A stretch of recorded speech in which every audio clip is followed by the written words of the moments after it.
민수기 22장 우리 1절부터 40절까지 좀 길지만 빠르게 우리가 속독으로 교도하도록 하겠습니다.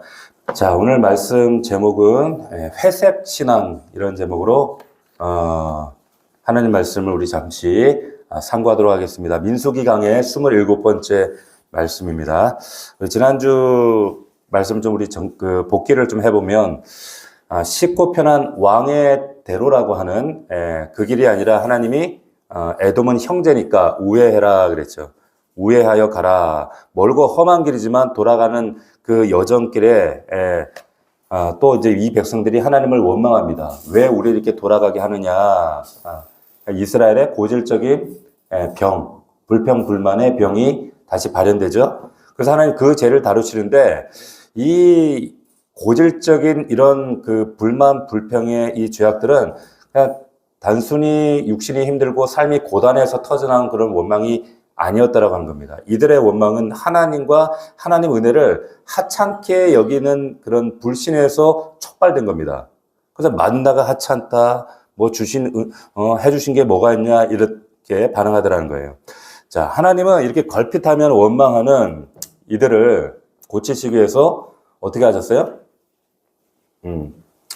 너희들에게 베푼 은혜가 그렇게 하찮다고? 그래서 지금까지 지켜주셨던 하나님의 손길을 딱 걷어버리니까 그들을 사막의 뱀으로부터 보호해 주시고 정갈로부터 지켜주시던 그 하나님의 보호 손길을 딱 놓아버리시죠. 그러니까 어떻게 해요? 불뱀들이 왁 달려들었단 말이죠. 그래서 많은 사람들이 그 불뱀에 물려 죽어나갑니다. 그제서야 이제 자신들의 그런 죄의 실체를 깨닫고 이제 모세에게 중보를 요청해서 하나님 살려주십시오. 그럴 때에 하나님께서 놋뱀을 준비하게 해서 쳐다보는 자를 산다. 이게 무엇에 대한 예표다? 장차 오실 예수 그리스도에 대한 도를 예표하는 이 장대에 달린 높이, 바라만 보면 산다. 바라보면 산다. 이래서 이들을 살려내십니다. 하나님은 죽어 마땅한 자들을 살리실 때 하나님의 백성들이 그 하늘의 신령한 복을 누리는 방법은 오직 예수 그리스도를 통해서 그 십자가를 바라봄으로. 할렐루야. 그 바라보는 믿음 밖에는 없습니다. 다른 방법은 없습니다. 네. 자, 그래서 지난주에 우리 놋뱀 사건을 우리가 봤고요. 오늘 이어지는 말씀 이제 22장인데 이 말씀도 아주 유명한 발람의 이야기가 드디어 나옵니다. 1절을 보시면 모압 평지에 진을 쳤대요.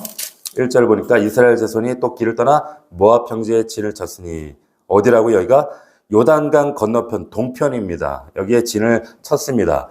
근데 그때 두려움에 떨기 시작하던 사람이 있었어요. 그게 누군가? 모압 왕이 떨었다 이렇게 되어 있습니다. 3절 보시면 모압이 심히 두려워했대요. 왜 그런가 봤더니 소문을 들었죠. 우리가 지난주에 21장 마지막까지는 다 살펴보지 않았지만은 호르마를 점령한 사건 이후에 이 모압 앞서 아모리를 또 치는 이런 이야기가 있습니다. 거기에 보면 21장 21절을 잠시 보시면 이런 사건이 있었어요. 21장 21절에 이스라엘이 아모리 왕 시온에게 사신을 보내서 우리가 좀 지나가게 해줘. 그랬더니 안 돼. 그래서 어떻게 합니까? 이스라엘이 칼날로 24절 그들을 쳐서 무찌르고 그래서 그 땅을 아예 박살을 내버립니다. 이런 사건이 있었어요. 바로 지금 모압의 옆 동네거든요. 그러니까 이런 사건이 있고 그리고 나서 또 33절을 보면 또 바산왕 33절에 바산왕 옥이 싸우려고 이스라엘 앞에 대적을 합니다. 그래서 이들을 다 쳐요. 이런 사건이 있고 나서 22장으로 이제 들어온 겁니다. 그러니까 이 소식이 들려졌기 때문에 이스라엘이 아모리에게 행한 모든 일들 때문에 두려워하는 거예요. 근데 2절을 보니까 2절에 아모리 족속이 2절 보십시오.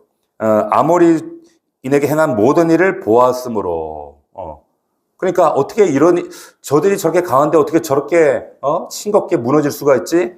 두려웠던 거예요. 그리고 3절에도 보니까 모압이 심히 두려웠던 이유가 이스라엘 백성이 많음으로 너무 많고 또 6절을 보니까 우리보다 강하다고 여겼던 거예요.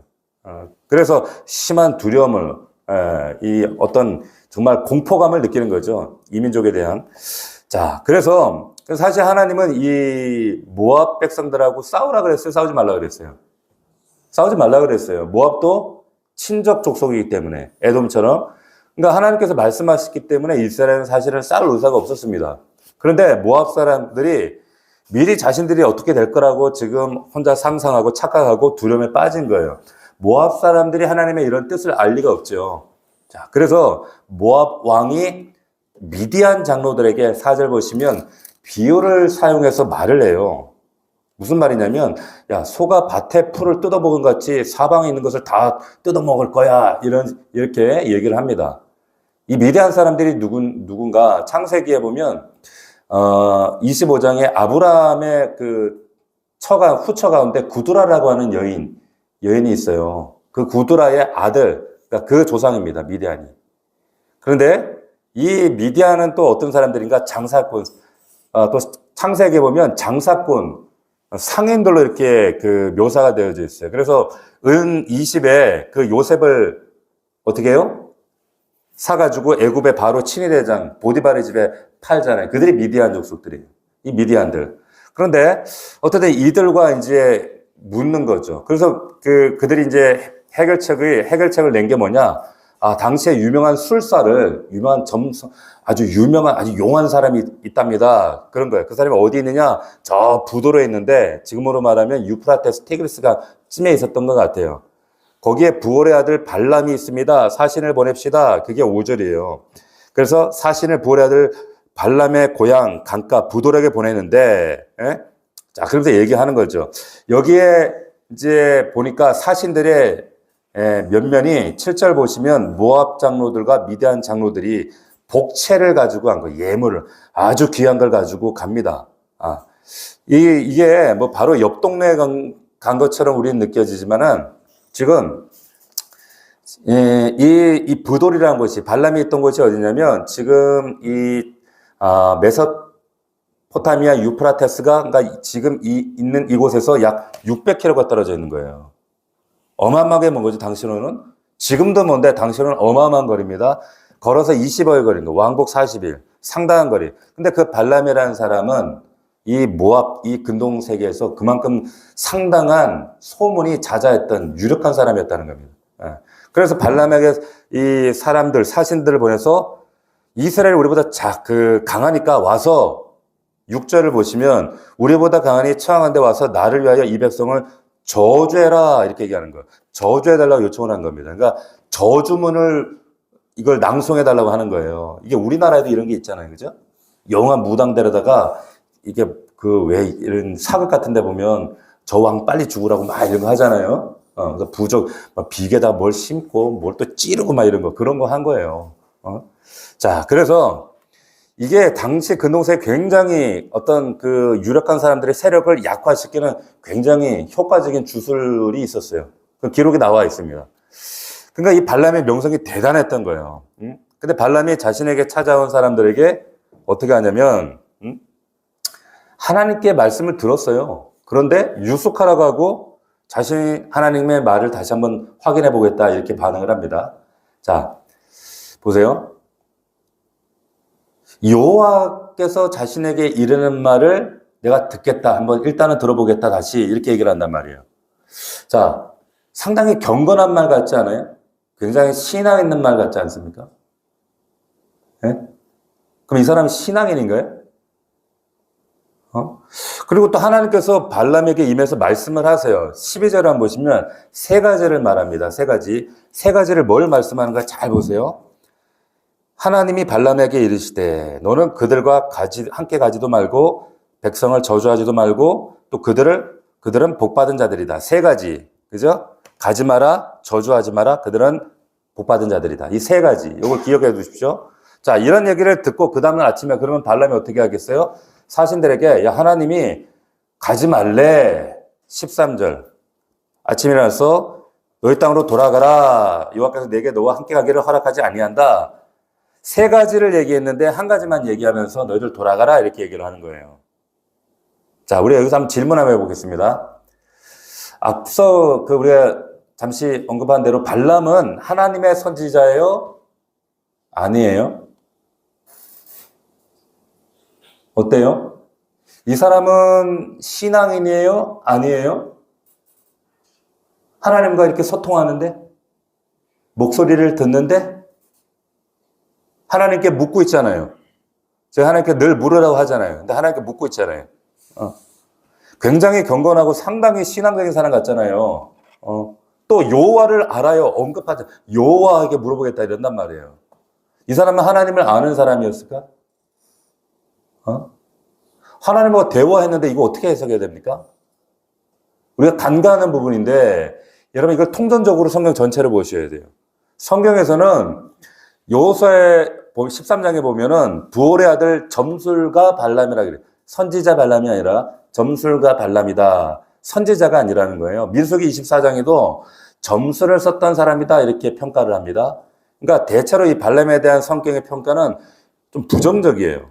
선지자가 아니라 거짓 선지자, 이방 점술가였는데 그런데 하나님께 나타나셔서 하나님과 소통하고 그 뜻을 물었다. 그러니까 이게 헷갈리는 거예요. 선지자인가 과연. 그런데 보세요. 이런 일들은요. 하나님의 관계성과 상관없이 이런 일들은 일어날 수가 있다는 거예요. 창세기에 보면 20장에 아브라함 때 그런 일이 비슷한 일이 있었어요. 그랄 땅에 그 아비멜렉 그 왕의 꿈에 하나님이 나타나서 말씀하시거든요. 그 창세기 41장에 보면 바로 꿈에 나타나서도 앞으로 미래에 이루어질 일에 대해서 말씀하신단 말이에요. 다니엘 4장에 보면은 느부갓네살 꿈에 나타나서 미래의 일에 대해서 말씀하신단 말이에요. 자, 그렇다고 이 사람들이 그럼 구원받은 사람들인가? 아니라는 거예요. 무슨 말인가요? 꿈에 나타나고 하나님 음성 들었다고 해서 구원받은 사람은 아니라는 거예요. 그것이 구원을 보장하는 것은 아니다. 발람도 마찬가지예요. 이거는 종교적 체험에 불과한 겁니다. 오해하지 마십시오. 이런 체험은 여러분 참된 하나님 백성이 아니라고 할지라도 할 수 있는 가능성이 있어요. 여러분 아시죠? 불교 신자들도 방언합니다. 다르죠? 무아지경에 그런 아무 의미 없는 중얼거림을 해요. 우리는 분명한 하나님께서 주시는 방향을 가지고 하나님이 주시는 영의 소리지만 저들도 근데 겉으로 볼 땐 비슷하단 말이에요. 그러니까 우리 믿는 우리 그리스도인들이 우리 신앙의 중심을 뭐 예를 들어서 저 사람은 꿈을 꾸고 저 사람은 뭐 영해를 하고 뭐 용하고 뭘 잘 듣고 종교적 기이한 어떤 체험을 한다. 그래서 거기에 혹하시면 안 된다는 말씀을 드리는 겁니다. 아멘. 모든 종교적 현상을 해석할 때는 모든 그거는 말씀이 있어야 되고 말씀보다 앞서는 것은 없어요. 저는 그런 분들 많이 봤거든요. 근데 제가 본 뭐 용하다, 뭐 해석을 한다, 뭐 이렇게 뭐 예언을 한다. 죄송합니다. 99.9%가 다 가짜였어요. 99.9%가. 그러면 앞으로 여러분들이 보게 될 혹여나 지나가면서 보게 될 것들도 사실 99.9%가 가짜일 가능성이 많아요. 아시겠죠? 없지는 않아요. 저는 무시하지는 않아요. 그런데 잘 분별하셔야 된다는 겁니다. 하나님께서 구약에서 이런 것들을 사용하세요. 그러나 그게 곧 구원을 보장하거나 하나님과의 관계성을 어떤 신앙의 성숙의 효력을 보장하는 것은 아니다라는 것. 그런 데다가 여러분 신앙의 중심을 둬서는 안 된다는 겁니다. 둘째, 뭐 하나님 음성 들었다, 하나님 보았다 하는 사람을 이 사람이 정말 영적인 지도자자 하고 훅 따라가시면 안 된다는 거예요. 그렇게 따라가서 신앙생활하는 분들이 있습니다. 한국교회 과거에 참 많았고 지금도 그런 분들이 있어요. 자, 그러니까 여러분 거짓 선지자들도요 얼마든지 그럴 수가 있습니다. 한때 한국교회에 그 베레아라고 하는 아주 센세이션. 그래서 뭐 한국교회 기라성 같은 목사님, 뭐 심지어는 뭐 조용기 목사, 하영주 목사도 베레아의 제자였단 말 이런 얘기 소문도 있을 정도로 엄청난 영향력을 미쳤던 그 김기동이라고 하는 그 목사. 그 교회가 지금 완전히 박살이 났어요, 거의. 예, 다 드러나요. 다 드러나게 돼 있습니다. 주의 이름, 예수님도 말씀하셨어요. 주의 이름으로 선지자 노릇도 하고 귀신도 쫓아내고 권능도 행한다. 근데 그것이 참된 선지자라는 증거는 될 수 없다. 예수님이 직접 말씀하신 겁니다. 오직 하나님 말씀만 우리가 믿고 신뢰하고 따라갈 수 있는 건 하나님 말씀인 거예요. 할렐루야. 그렇기 때문에 말씀 우리가 성경 붙들고 복사하는 겁니다.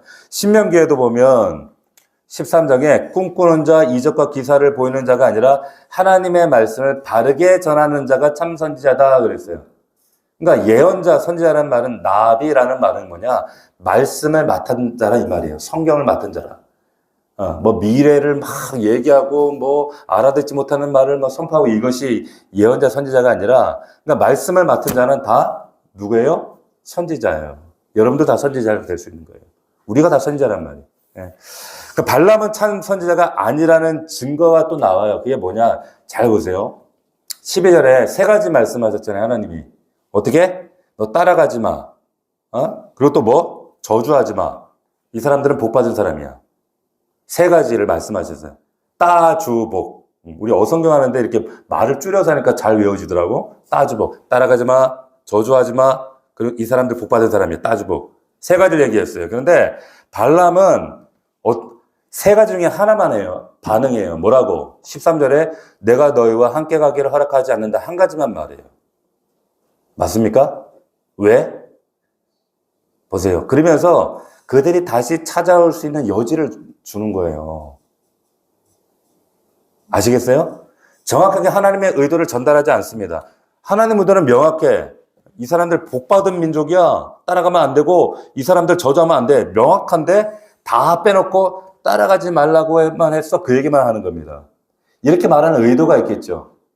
이 사람들이 다시 오기를 바라는 여운이 있는 거예요. 뭐 때문에? 탐심 때문에. 예? 자, 15절에서 다시 사람을 보내요, 결국에. 15절 보세요. 더 높은 고관들을 더 많이 보냅니다. 그리고 16절에 아무 곳에서 껄끼지 말고 내게로 오라고 합니다. 그리고 17절에 내가 그대를 높여 크게 존귀하게 하고 그대가 내게 말한 뭐든지 다 시행하겠다. 그러니까 와서 이스라엘 백성을 저주만 해달라 간청을 합니다. 이에 대해 발람이 18절에 뭐라고 신하들에게 얘기하는가 이렇게 얘기를 해요. 보세요. 18절에 발락이 그 집에 가득한 은금을 내게 줄지라도 이게 있잖아요. 그냥 읽으면 잘 이게 와닿자 이런 뉘앙스예요. 그러니까 발락의 집에 가득하다는 이 은금이 가득하다는 건지 아니면 내 발람의 내 집을 이렇게 가득하게 채워주겠다는 건지 이게 번역이 좀 애매합니다. 근데 어떻게 하게든 어떤 의미든지 간에 그러면서 내가 능히 여호와 내 하나님의 말씀을 어겨 덜하거나 더하지 못하겠노라. 그러니까 크든 작든 나는 이 말씀을 어기지 않겠다. 이렇게 얘기하는 거예요. 여기는 어떤 뉘앙스가 있냐면 여기에 강조된 것은 뭐냐면 은금을 언급해요. 거기에 은금 그리고 가득을 언급하는 거예요. 이 발람의 관심이 어디에 있어 보이세요? 어디에? 하나님 말씀일까요? 돈일까요? 돈이에요. 돈이에요. 겉으로 볼 때는 하나님 말씀을 전하는 것처럼 보이지만, 전달하는 것처럼 보이지만, 속 그 내면 안으로 들어가면 돈에 관심이 있는 거예요. 지금 더 많은 복채를 요구하고 있는 거예요. 그러면서 자기가 마치 하나님 대변인 것처럼 자기를 또 이렇게 드러내는 거죠. 나 데려가려면 더 많이 내야 돼. 라는 의도를 사실 담고 있는 얘기예요. 예. 자, 그러니까 발람이 이처럼 말한 이유는 하나님을 두려워하는 경외감 때문이 아니라 자기 안에 탐심, 이걸 지금 감추고 있는 거죠. 자, 어떻게 할 수 있는가? 자, 만약에 발람이 하나님 말씀, 그분을 경외하고 하나님을 두려워했다면 다른 얘기할 거 없이 하나님 말씀 12절에 있는 이 세 가지 따주복을 정확하게 전달하면 돼요. 따라하지 말라 그랬어? 저주하지 말라 그랬어? 이 백성은 하나님 복받은 민족이야. 전하면 되는데 그 하나님의 그 분명한 말씀을 전하지를 않는 거예요. 명확하게 전하고 명확하게 자신의 태도를 명확하게 보여주면 되는 거예요. 할렐루야. 잘 보세요. 왜 우리가 세상 앞에서 내 태도를 명확하게 하지 못하는가? 다른 곳에 세상에 다른 탐심을 품고 있기 때문에 그런 거예요. 생각해 보세요. 그러니까 하나님 앞에도 어중간하고 세상 앞에도 어중간하게 지금 발람의 태도를 하는 거예요. 명확한 태도라는 것은 지금 찾아온 사람들을 돌려보내면 돼. 하나님께서 가지 말래. 이 사람들은 저주를 받은 민족이 아니야. 복 받은 사람들이야. 돌려보내면 되는 거예요. 자, 그런데 어떻게 합니까? 19절을 보니까 여기서 뭐 하라 그래요? 유숙하라 그래요. 그러면 생각해 보세요. 왜 유숙하라고 하는지 이제 좀 감이 오시나요? 발락의 제안을 거절하지 못하고 있는 거예요. 단호하게. 네? 그러면서 하나님께서 독자적으로 또 하실 말씀이 있을지 모른다고 이렇게 얘기하는 거예요. 내가 밤에 한 번 더 기도해 볼게 이런 식으로 반응하는 거죠. 하나님이 그 마음의 의도를 아실까요? 모르실까요? 알죠. 안단 말이에요, 하나님. 왜 모르죠? 전능하신 하나님이. 자, 그러니까 여기 잘 보세요. 하나님이 20절에 보세요. 따라가라고 얘기하십니다. 아, 네 마음에 그렇게 가고 싶니? 네 숨은 의도가 너 그렇구나. 가라. 20절 보세요. 자, 밤에 하나님이 발람에게 이마에 이르시되 그 사람들이 너를 부르왔거든. 일어나 함께 가라. 가지 말라 그러는 것도 가라 그러신단 말이에요. 근데 왜 그러시는가 보세요. 그리고 뒤에는 이제 진노하신단 말이에요. 아니, 가지 말라 할 때는 언제고, 또 가라고 할 때는 언제고, 또 나중에 또 나중에 가면은 22절 진노하시거든요. 아, 왜 또 진노하나 이렇게. 그게 아니라 왜 그러냐면 지금 하나님께서는 발람의 속마음을 너무 잘 아시는 거예요. 하나님, 겉으로는 경건한 하나님을 두려워하는 것 같지만 속으로는 탐심이 가득한 걸, 탐욕으로 가득 차 있는 마음. 그래서 허락하시는 겁니다. 왜 이런 줄 아세요? 그 이유를 제가 설명해 드릴게요. 시편에 보면 106편에 이런 말씀이 있어요. 우리 한번 이 말씀 좀 찾아봅시다. 시편 106편 14절 한번 찾아보시겠어요? 시편. 아주 중요한 말씀이 나오는데 하나님이 우리가 정욕적인 탐심적인 세상적인 것들 막 하나님 뜻과 상관없이 생떼를 부리고 구하죠. 그러면 하나님이 주시기는 해요. 그런데 우리의 영혼을 다르게 대하세요. 자, 시편 106편 14절, 15절 한번 보시겠습니까? 제가 14절 한번 읽어볼게요. 자, 106편 14절입니다. 광야에서 이스라엘 백성 얘기하는 거예요. 광야에서 욕심을 크게 내며 사막에서 하나님을 시험하였도다. 그러므로 다 같이 시작. 여호와께서는 그들이 요구한 것을 그들에게 주셨을지라도 그들의 영혼을 쇠약하게 하셨도다. 이런 말씀이 있는 거예요. 이게 민수기 사건에 대한 이 시편 기자의 해석이에요. 무슨 말이냐면 하나님한테 매번 고질병을 해달라고 달라고 만나 달라, 고기 달라, 물 달라 이러면서 하나님 불신하고 원망하면서 하나님을 전혀 경외하지 않으면서 육신의 것만 요구하는 거예요. 그러니까 하나님이 달라고 하면 주시긴 하지만은 그들의 영혼은 쇠약하게 하셨도다 이런 말씀이 나와요. 근데 정말 그렇더라고요. 이 말씀이 정말 그런 거 아세요? 여러분 혹시 아셔요? 교회를 다녀도요, 내 육신 것만 탐욕적인 것만 계속 구하는 분들 보면요, 영혼이 정체되어 있어요, 영혼이. 성숙하지, 자라질 않습니다. 이 시편의 106편의 말씀을 새번역 성경에 좀 와닿게 또 이렇게 번역을 했는데 한번 들어보십시오. 그들은 광야에서 욕심을 크게 내었고 사막에서는 하나님을 시험하기까지 하였습니다. 그래서 주님께서는 그들이 요구한 것을 주셨지만 그 영혼을 파리하게 하셨습니다. 이렇게 되어 있어요. 영혼이 파리하게 됐다는 거예요. 옛날 성경에 이렇게 되어 있거든요. 개역 성경에 그들의 영혼을 파리하게 하셨다. 여러분, 하나님이 왜 발람에게 그래 가라고 하셨는지 아시겠어요? 이건 응답이 아닙니다. 이것도 응답이라고 생각하시면 안 된다는 거예요.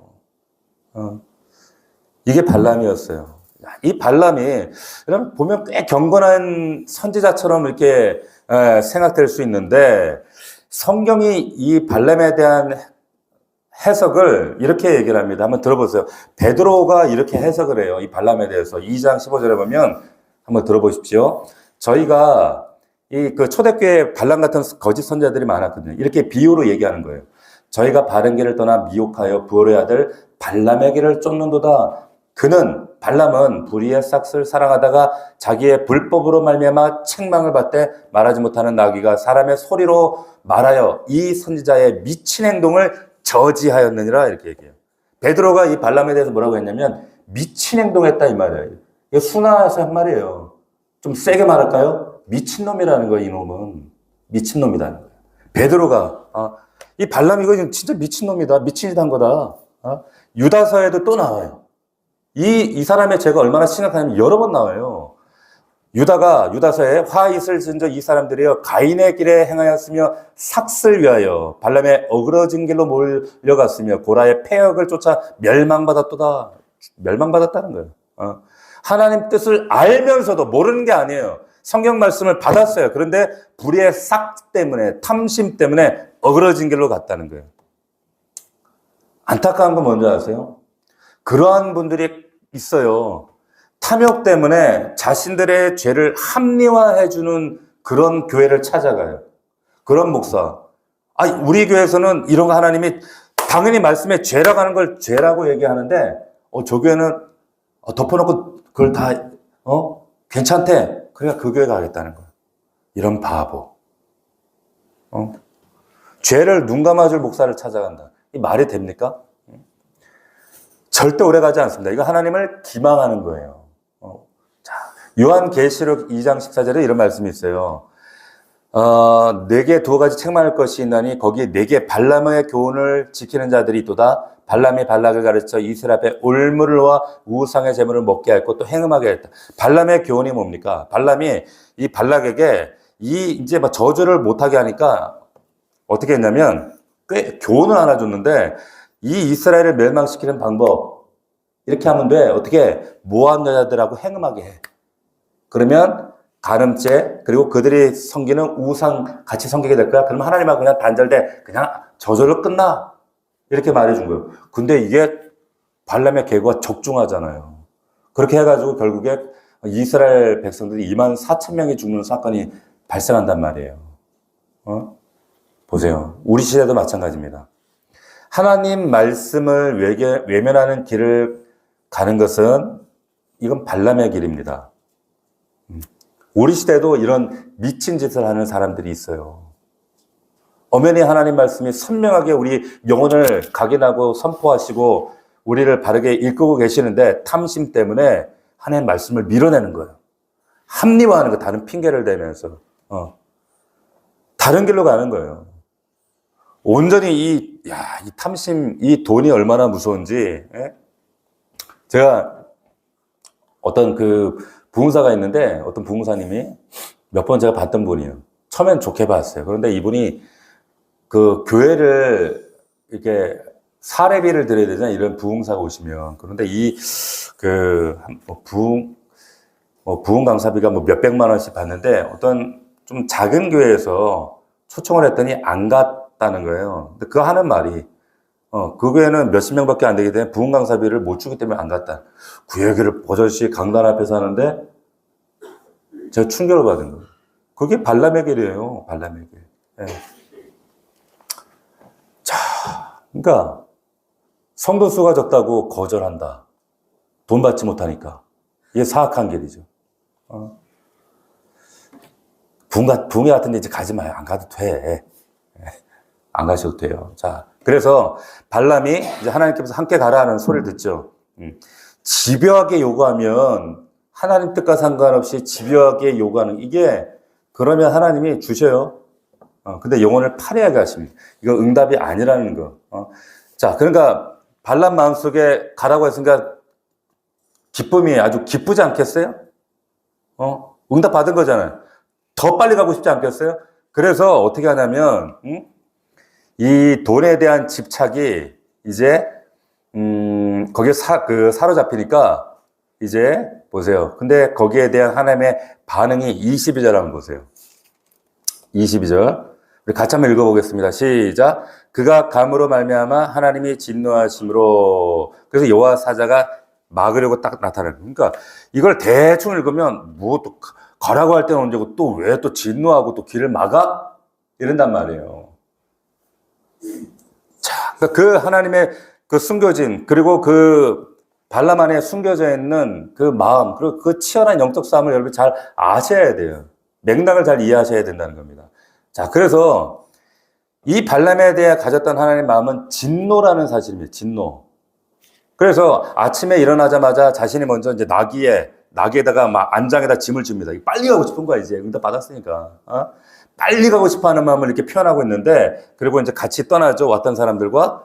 근데 발람에 타고 가려는 나귀의 눈이 열리는 거예요. 23절을 보니까 여호와의 사자가 칼을 빼어 손에 들고 길에 선 것이 보여요. 자, 진노하신 하나님의 사자를 보는 게 딱 보인 거예요. 자, 발람은 보지 못했지만 나귀 눈에 그게 보인 겁니다. 자, 사람 눈에는 안 보이는데 미천한 이 동물의 눈에는 그게 보였단 말이에요. 자, 칼 빼고 서 있는 사자를 보니까 나귀가 어떻게 해요? 어떻게 이거 안피해 보고 가면 죽는데. 그래서 어떻게 해요? 밭으로 피합니다. 23절. 그러니까 발람이 어떻게 해요? 이놈 자식이 미쳤나? 채찍질해요. 얼마나 아팠어요. 채찍을 때리니까. 근데 이번에는 사자가 포도원 좁은 이 길에 양쪽이 벽인데 안 가려고 이제 벽에다 막 비비는 거예요. 그러니까 다리가 끼니까 이러다가 또 채찍으로 막 때리는 거예요.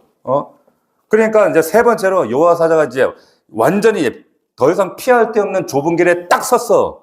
26절이죠. 그러니까 이 나귀가 지금 발람의 채찍과 하나님의 사자 칼 사이에 딱 낀 거예요, 이제. 오도 가도 못해, 이제. 발람의 채찍의 요구와 하나님의 금지의 칼 사이에 딱 나귀에 갇혀버린 거예요. 이도저도 못해. 그러니까 어떻게 해요? 모르겠다. 엎드려 버리는 거야. 못 가겠다고. 그러니까 이제 어떻게 합니까? 발람이 분노해가지고 이제는 채찍이 아니라 뭘로 때렸다 그랬어요, 성경에. 지팡이로 때리는 거. 엄한 나귀만 두드려 맞는 거예요, 그냥. 이 무지한 인간 때문에 사람이 무지해지면 엉뚱한 게 고생합니다. 나귀가 고생하는 거예요. 채찍으로 맞다가 지팡이로 맞으니까 얼마나 아팠겠어, 얘가. 그때 하나님이 나귀의 입을 확 열어버리시는 거예요. 자, 28절 보세요. 초자연적인 하나님 역사 28절에 보니까 여호와께서 나귀의 입을 여시니 발람에게 이르되 내가 당신에게 무엇을 할게 나를 이같이 왜 세 번 때리느냐. 대화 내용을 잘 보세요. 왜 날 세 번 때리냐. 네가 날 거역했잖아. 29절. 나귀가 오늘까지 네가 평생 동안 일생 동안 탄 나귀가 아니냐. 내가 언제까지 내가 언제 너를 이렇게 말 안 듣고 불순종하던 적이 있느냐? 30절 이렇게 얘기하는 거예요, 쉽게. 그러니까 발람이 없지. 지금 대화의 내용이 그거예요, 지금. 잘 보세요. 지금 28, 29, 30절 이렇게 쭉 읽으면서 갑자기 동물이 말을 해요, 눈앞에서. 우리 정혜중 집사님 앞에서 갑자기 개가 막 말을 하는 거예요. 그럼 보통 반응이 어때요? 이렇게 대화를 하자 그러면 대화를 하나요? 놀래야지. 뒤로 자빠져야지. 무슨 대화를 해. 근데 이상하잖아요. 나귀가 말하는 거 보는데 발람은 별로 놀라는 기색이 없어. 전에도 이런 일이 있었나? 또 하나 이상한 거. 하나님께서 발람대로 가라고 해놓고는 왜 이렇게 진노하셔가지고 사자를 보낸 이유가 뭐예요? 자, 그러면서 보내면서 20절에 내가 내게 이르는 말만 준행하라고 하셔요. 자, 하나님 메시지는 분명합니다. 저주하지 마. 그리고 복받은 백성이다. 이미 따라갔으니까 이제 두 가지. 근데 이유는 지금 발락의 초청 때문이란 말이에요. 발락이 초청했기 때문에. 초청한 이유는 이스라엘 저주해달라. 그러니까 그 마음속에는 지금 발람 마음속에는 뭐가 있는 거예요? 그 생각 속에 하나님 메시지는 눈꽃만큼도 없는 거예요. 아시겠어요? 하나님 그 메시지에 12절의 메시지에 관심이 있었다면 단호하게 거부하고 거절하고 단호한 태도를 취했을 겁니다. 근데 온통 그 머릿속에는 뭐가 지배하고 있기 때문에 돈, 명예 이게 지배하고 받을 삭스에 대한 그 욕심만 가득하다는 거예요. 이 내적인 마음을 훤히 들여다보고 계시는 하나님. 그래서 35절에 보면 내가 내게 이르는 말만 할지어다 다시 강조하는데 이 물욕의 눈이 어두워지니까 안 보여. 다른 말 하지 말라는 거예요. 너 물질 욕심 때문에 하나님 메시지 변질시키지 말라 이런 뜻인데 이미 자기 자신이 변질된 겁니다. 자, 이 일에 대해서 아까도 말씀했지만 베드로가 얘기하는 거예요. 그들이 이 탐욕에 사로잡힌 그들이 바른 길을 떠나 미혹되어 불의 아들 발람의 길을 따르는도다. 불의의 삭슬 사랑하다가 자기의 불법을 말미암아 책망을 받되 말하지 못하는 나귀가 사람의 소리로 말해 이 선지자의 미친 행동을 저지하였느니라 하는 거예요. 하나님은 말 못하는 이 동물을 통해서라도 이 말은 바꿔 말하면 하나님은 동원할 수 있는 모든 수단을 동원해서라도 하나님은 막아내기를 원하시는 거예요. 이런 짓이 왜 막아내기를 원하시는 거예요? 이게 미친 짓이기 때문에. 이 하나님 바라볼 때 이건 미친 마음이라는 거예요. 미친 마음. 돈에 어떤 게 미친 마음이에요? 이 탐심에 돈에 사로잡힌 이 마음을 베드로는 미친 마음이다 이렇게 기록을 하고 있습니다. 이게 발람의 길입니다. 이 발람의 길은 바른 길을 떠나요.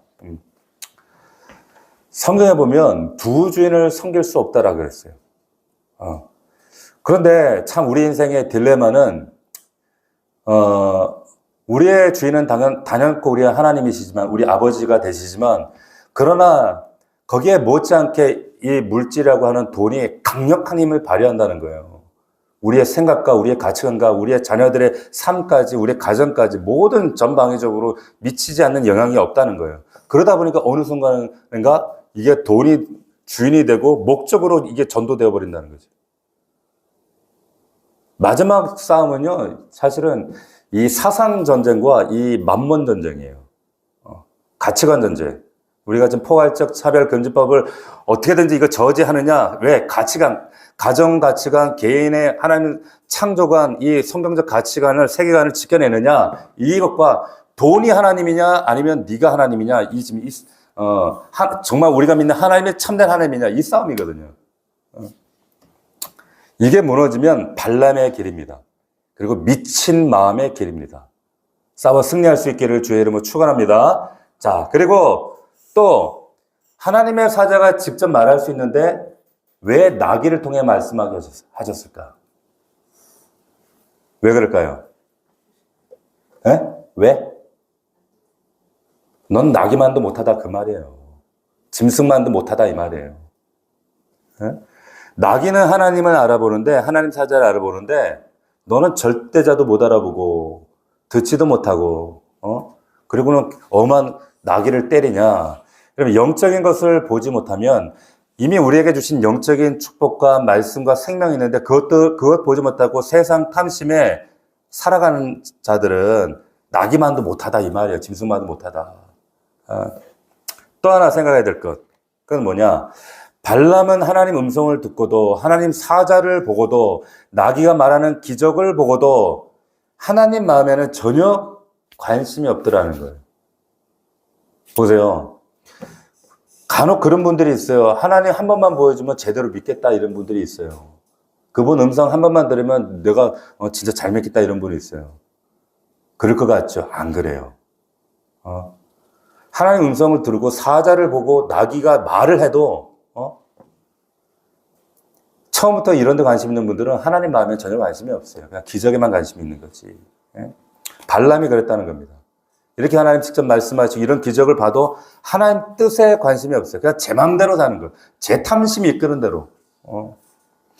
탐욕이 자신을 지배하면 영적인 눈을 닫아버립니다. 발람이 그랬잖아요. 발람이 딱 그런 거예요. 눈앞에 사자가 쓴데도 눈이 가려져 버리는 겁니다. 발람은 보지 못합니다. 탐심이, 여러분, 물욕이 가장 큰 이게 걸림돌이 어떻게 보면 신앙에. 자, 32절에 보라, 내 앞에서 내 길이 사악함으로 내가 너를 막으려고 나왔더니 사악한 길이래요. 그러면서 34절에 이제 인정합니다. 자신의 범죄를. 그리고 당신이 기뻐하지 않으면 돌아가겠습니다. 이렇게 얘기를 해요, 발람이. 이게 진짜 마음일까요? 아니에요. 아닙니다. 이 상황에서 어쩔 수 없는 대답이에요. 왜? 안 그러면 자기가 죽을 것 같거든. 그러니까 기뻐하지 않으면 돌아가겠습니다. 이거 범죄했다고 하지만 이건 뭐예요? 회개일까요? 회개 아닙니다. 이걸 회개라고 착각하시면 안 된다는 거예요. 안타까운 것은 우리 성도들의 회개도 달라져야 된다는 거예요. 뉘우치는 게 회개가 아니에요. 말씀드렸죠, 주일날도. 회만 하는 게 아니라 개를 해야 된다는 거예요. 행동이 달라지. 이 상에서 줄 것 같으니까. 뒤에 보면 알겠지만 하는 짓은 회개한 게 아니에요. 나중에 발람이. 35절 여호와 사자가 내가 내게 이런 말만 하라 이러는데 이제 결국 가서 하지 못할 짓을 다 합니다. 30절 가니까 왜 오라고 특별히 오라고 했는데 왜 안 왔느냐 그러면서 이제 잔치를 막 벌이죠. 잔치를 벌이니까 이렇게 얘기를 해요. 38절에 발람이 이렇게 얘기를 합니다. 내가 오기를 하였으나 내 마음대로 말할 수 없고 하나님이 내 입에 주시는 말씀 그것만 할 수 있다. 이렇게 답을 합니다. 굉장히 또 신앙적인 것 같죠? 속지 마십시오. 이건 신앙이 아니에요. 계속 끌려가는 거예요. 계속. 속에서 계속 타협하면서 끌려가는 겁니다. 그렇죠? 그러면서 오히려 계속 그 탐심이 자기를 끌고 가고 있다는 것을 모르는 거예요, 지금. 40절에 잔치를 큰 벌이는데, 이쯤 되면 이 잔치 자리에서 제가 중대 발표하겠습니다. 사실은 하나님께서 이스라엘 백성 저주하지 말라 그랬고, 이 백성을 복을 주셨다고 하셨습니다. 얘기를 해야 되는데, 끝까지 얘기를 하지 않아요. 왜? 이 백성 이 발람의 마음속에는 이스라엘 저주하고 내가 받아야 될 내 유익. 그러니까 하나님의 강력한 경고 때문에 차마 그러지는 말을 못하고, 그런데 그렇다고 하나님 말씀에 순종해서 하나님 메시지를 선명하게 선포하지도 못하고, 이러지도 못하고 저러지도 못하고. 그래서 오늘 말씀의 제목을 제가 뭐라 그랬어요? 회색신앙이라고 하는 거예요. 탐심, 하나님을 또 안 두려워하는 건 아니야. 두려워해서 차마, 또 이걸 적극적으로 말하지도 못하고, 하나님의 메시지를 전하지도 못하고, 탐심을 드러내지도 못하고, 따라가는 것도 아니고, 안 따라가는 것도 아니고, 하나님도 따라가는 것도 아니고, 안 따라가는 것도 아니고, 이건 신앙도 아니죠. 결국, 발람은 망합니다. 망해요. 우리 교회는 선지자적인 사명을 가지고 있습니다. 교회는 이 역할을 감당해야 될 줄로 믿습니다. 뭐예요? 세상에 대해서 우리 태도를 명확하게 하는 거예요. 말씀에 대해서 명확한 거예요. 하나님 의도대로, 말씀대로 명확하게 선포를 해야 되는데, 어정쩡하면 그 길이 바로 발람의 길입니다. 탐심의 길입니다. 사악한 길입니다. 그 길은 망할 수밖에 없어요. 안 믿는 자라면 그냥 하나님 관심도 없겠지만, 믿는 자가 이러한 길에 있다면 갈팡질팡할 때 하나님은 절대 그 자녀들이 갈팡질팡하는 모습을 간과하지 않으셔요. 교회는 하나님 말씀 받은 진리와 기둥의 터로 이 세상에서 우리의 사명 당당하게 선명하게 드러내야 할 줄로 믿습니다. 이 사명 잊어버리면 안 돼요. 회색신앙 되시면 안 된다는 거예요. 나기도 할 만한 이 진리를 탐심이 우리를 장악하면 가려져 버려요. 갈팡질팡. 이 말씀 통해서 우리가 발람의 길을 가지 않고 단호하게 하나님 진리 붙들고 승리하는 길로 나아가는 저와 여러분들, 우리 넘치는 교회가 되기를 주의 이름으로 축원합니다. 축복합니다. 자, 오늘 말씀 생각하면서 각자에게 주시는 하나님의 적용과 또한 우리의 감동하심을 따라서 기도할 때 하나님, 이 말씀대로 우리가 주의 원하시는 길을 걸을 수 있도록 인도하여 주옵소서. 나라와 민족을 위해서 새롭게 출발한 새 정부를 통하여 하나님 이 대한민국 이 땅이 새로워지게 하시고 성장하게 하시고 성숙하게 하시고 하나님의 공의와 정의를 바로 세울 수 있도록 역사하여 주옵소서. 아버지 하나님, 우리 넘치는 교회를 통하여 하나님 일하실 놀라운 일들을 기대하게 하시고 우리 다음 세대 우리 아들 딸들 하나님 발람의 길로 가지 않게 도와주시옵소서. 하나님 온전히 하나님 진리의 말씀 붙들고 단호하게 하나님 뜻을 선포하며 선지자적인 하나님의 그 부르심의 명령을 선명하게 드러낼 수 있는 발람처럼 어정쩡한 자리가 아니라 선명하게 그 자리에 하나님의 뜻을 명확하게 전할 수 있는 우리 다음 세대 우리 교회가 될 수 있도록 인도하여 주옵소서. 하나님 각자에게 허락하신 하나님 기도의 제목들 하나하나 붙들고 주님 올려드립니다. 주님 역사하시고 응답하시고 일하여 주옵소서. 우리 간절한 마음으로 주여 우리 세 번 부르고 통성으로 기도합니다.